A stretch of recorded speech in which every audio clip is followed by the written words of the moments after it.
Before we dive into the rematch against the Atlanta Hawks tonight, I want to zoom out a little bit and just talk about plus-minus stats. There's some people who put a lot of weight into them, and there's some people who absolutely don't.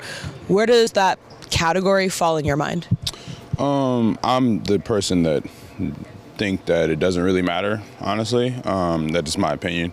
I think it's tricky because it's like you say somebody plus-minus is bad if the starting line, I'm saying we had a bad stretch, and one player comes in for me or somebody else, and they still on the run, their plus-minus is a minus. You know what I'm saying? It's kind of not fair, but sometimes it is, sometimes it isn't. I'm not a big person on it, and honestly, I'm just trying to do winning plays. If you do winning plays, it's always going to show positive. It's always going to show a plus sign.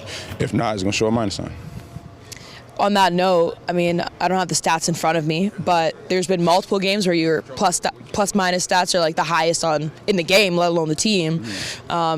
Last game against the Hawks, that was the same case. They were plus 17. So what impact do you feel like that you're making? Like, you could talk about defense, or even maybe even offense fluidity that is showing up those results regardless.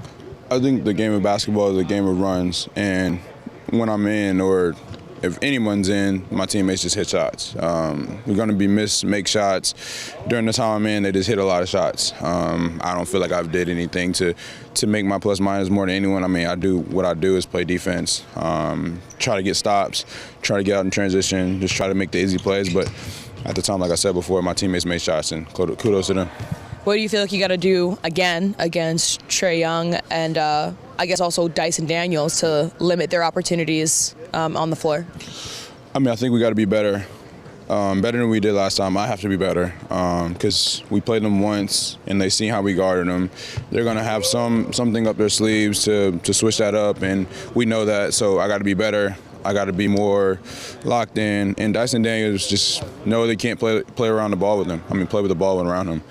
He's kind of like a defender like me, real pesty. He has really long arms, longer arms than me, really good with his hands. So you got to just pitch and play. You got to get off of it, let other teammates make plays for you, let him be in closeout positions, not when he just guard 94 feet, because that's easier to guard. So we got to do those things.